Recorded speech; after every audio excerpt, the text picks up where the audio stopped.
Hey guys, it's Cece, and today I am here to talk about all of the books that I read in the month of May. So I had a very big game plan for May. I was planning on reading a ton of books, and I really just didn't take into account how difficult it was going to be to read during the last week of May while I was in New Jersey and New York for Book Expo and BookCon. So I wound up reading a total of 6 things, all of which are under 300 pages. They might all be under 250. They're under 200. The longest book that I completed was 178 pages long. But I was on vacation. It took a lot out of me.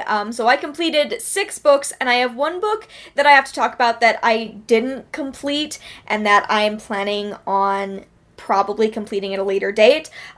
In case you didn't watch my May TBR, my goal was to read the shortest books on my physical TBR, so start with the shortest book I owned and work up like little page counts at a time to read longer and longer books. I got through the first 6 of those, and then the book that I didn't wind up finishing is the long book that actually my patrons chose. So we're going to talk about that first, and then we are going to talk about the rest of the books in order from the one I liked least to the one I liked most. So, let's just jump into it. So first up, let's talk about what happened with my patron-chosen book, Children of Blood and Bone by Tomi Adeyemi. I did start reading this book. I'm about 160 pages in. This is a book about a main character named Zelly, who she lives in a world called Orisha, and in this world there are people, or there used to be people with magical abilities that were called magi, and they were set apart by their white hair, and then a ruthless king murdered all the magi and magic disappeared, but this main character has the chance to bring it back.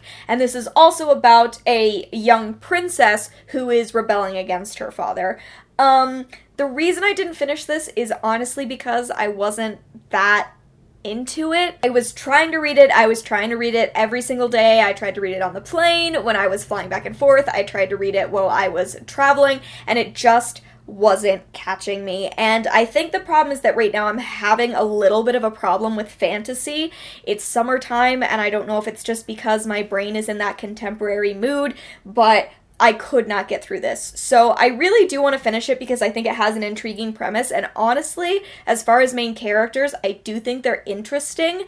It just wasn't catching my eye, and I know that I would have waited a lot longer to read this book had my patrons not selected this book as the book I read in May, and I am going to read it and review it, but for now, my review is just that it wasn't as engaging to me as I would have hoped, and that made it very difficult to complete, and so I didn't complete it. So I read like 150 pages of a book that's over 500 pages long. I will come back to it. It just wasn't the time for this book. Okay, so now on to books that I've actually completed reading, and we are going to start with my least favorite, and that is Last Night in Nuuk by Niviaq Korneliussen.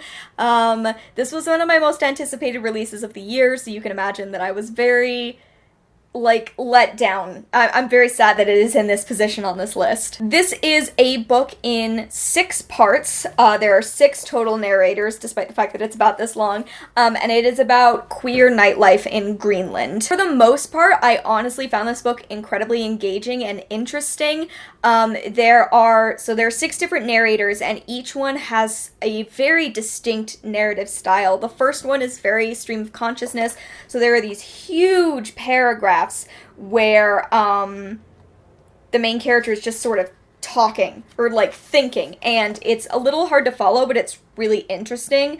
There are sections that are in letters, there are sections that are like text messages. And as far as painting a picture of queer nightlife in Greenland, I found it interesting. The reason that this is rated as low as it is because I think that it had a very cis-centric gaze, considering that one of the main characters is trans, and I really, really disliked how that trans character storyline was handled. The trans character has to be told by a cis character that they are trans, and a lot of that character's transness only impacts other people's storylines and not their own. And that is not a great way for a cis person to write a trans character. It's not great to have someone's transness only impact others as opposed to the character themselves. So this had a lot of really interesting stuff, and I really liked a lot of the different characters. In particular, The first character that we got introduced to, Fia, I really liked her throughout all of the different stories, but I just had a very severe problem with another one of the characters and how the trans stuff was handled.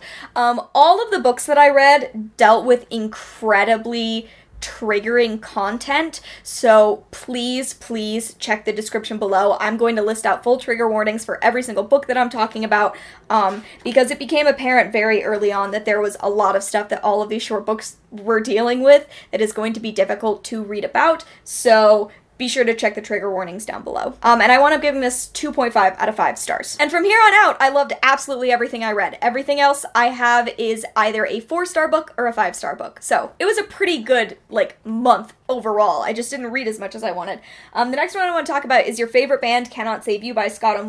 This is a novella that was released in February of this year, and it is about this music blogger, and it's narrated by him after this random band makes an appearance, and anyone who hears their music sort of becomes immediately obsessed. They're releasing one song a night, and it feels like more and more terrible stuff is happening, and this music blogger is following them to get to the bottom of it, but is also following them because he's getting caught up in this wave of obsession.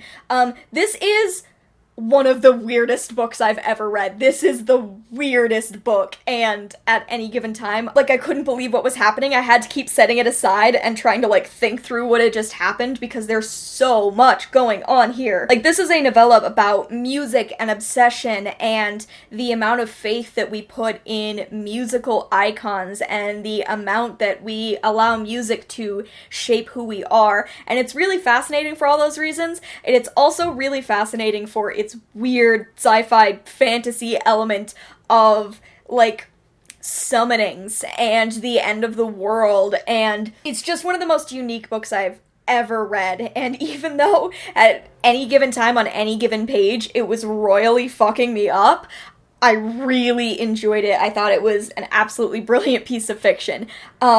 This one has some pretty intense trigger warnings, so please, description down below, but I wound up giving it 4 out of 5 stars. Next up, I have the shortest book that I read this month, and that is The Tea Dragon Society by Katie O'Neill. This is the edition that came in an Owlcrate box recently, and this was absolutely adorable.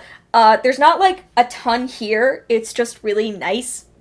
That's the main takeaway from this, is that it's nice. This is about a main character named Greta who meets some new people, and they teach her about tea dragons, and they are basically just teeny tiny little mini dragons who grow tea leaves on their backs, and about a society that used to raise them, and Greta kind of becoming a part of that new society, which is it's adorable. It's the softest, sweetest, and most inclusive little graphic novel I've ever read. There are multiple queer characters in this. I'm not sure exactly how everyone identifies because it's not that kind of book. It doesn't really lay it out for you. One of the main characters is also in a wheelchair. There are many people of color, basically everyone, and everyone's just very soft and nice and understanding. And it's soothing and lovely and nice. That's the point. I just got the sequel to this at Book Expo, so I will definitely be reading that soon because this was delightful and I gave it 4 out of 5 stars. Next up, I have Mem by Bethany C. Morrow. This is a novella set in the 1920s, and it is about sort of a skewed timeline in which someone in 1920s, New York maybe? No, that feels wrong. Montreal.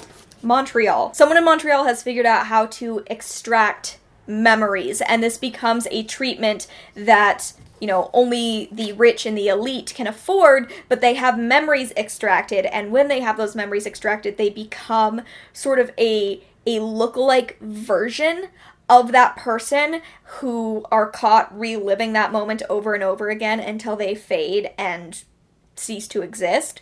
And this is about a main character. She's extracted from a woman named Dolores, and so she becomes Dolores Extract number 1, who is the first mem in history who can create her own memories. So she gets to leave the vault where all of the other mems are kept, and she sort of lives her own life until she is recalled to the vault, and she doesn't know why. This is an incredibly interesting story.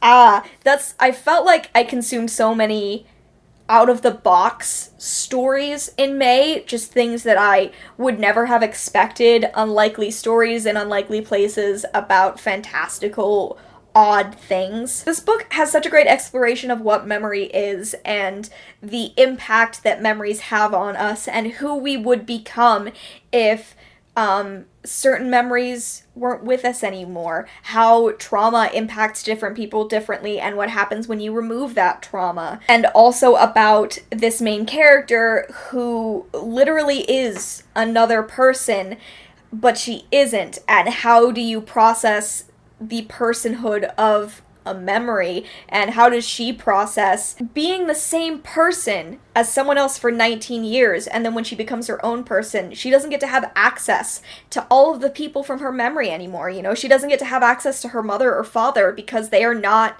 in their view, her mother and father. It's just really fascinating. I highly recommend it. This was sent to me in a book subscription box, a subscription service that has since, like, shut down dramatically, and it was all terrible.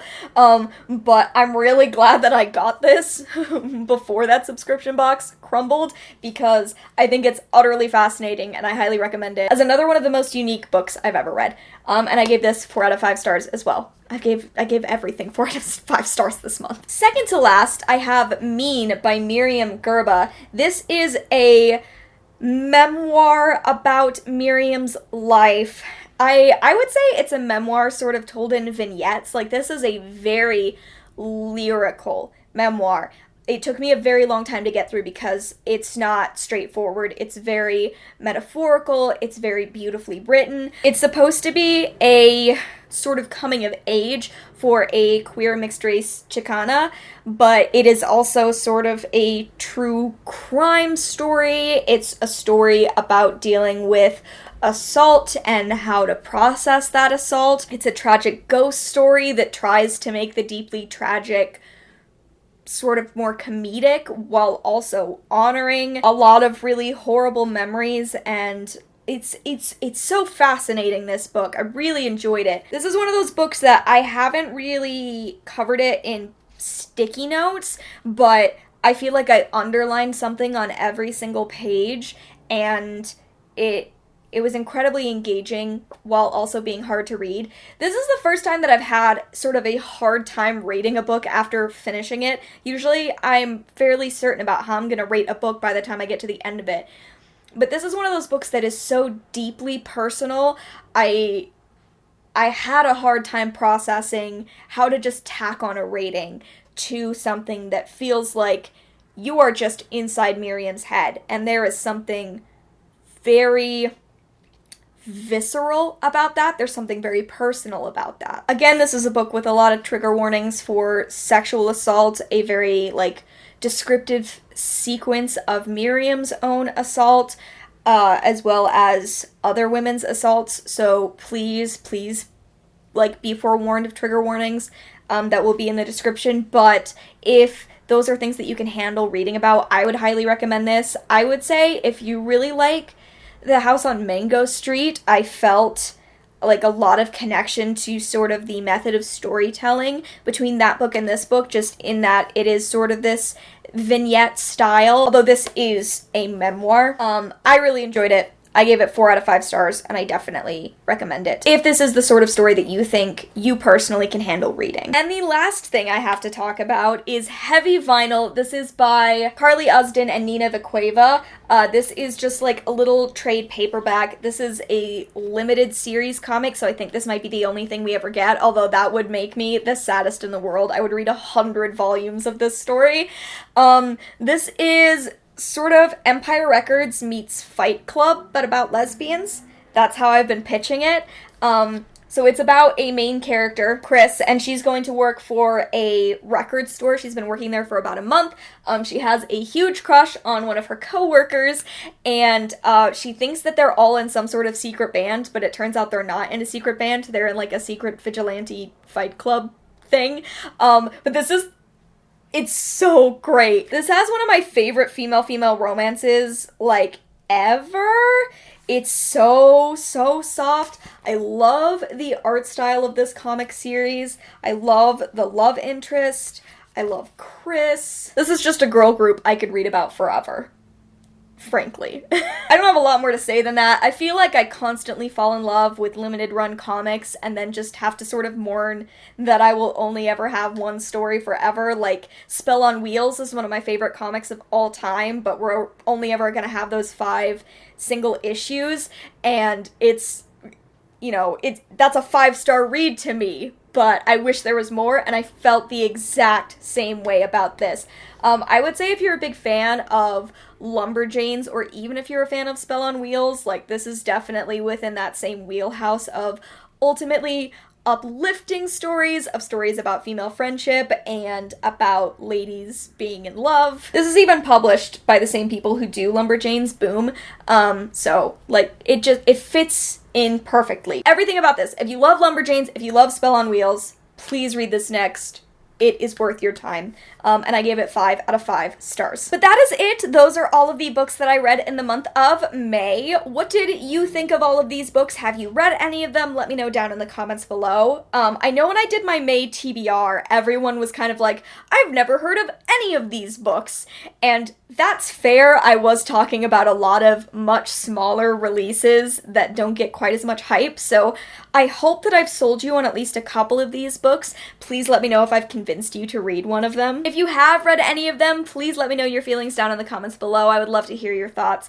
Other than that, thank you so much for watching. I hope you enjoyed, and I will see you in another video very soon. Bye!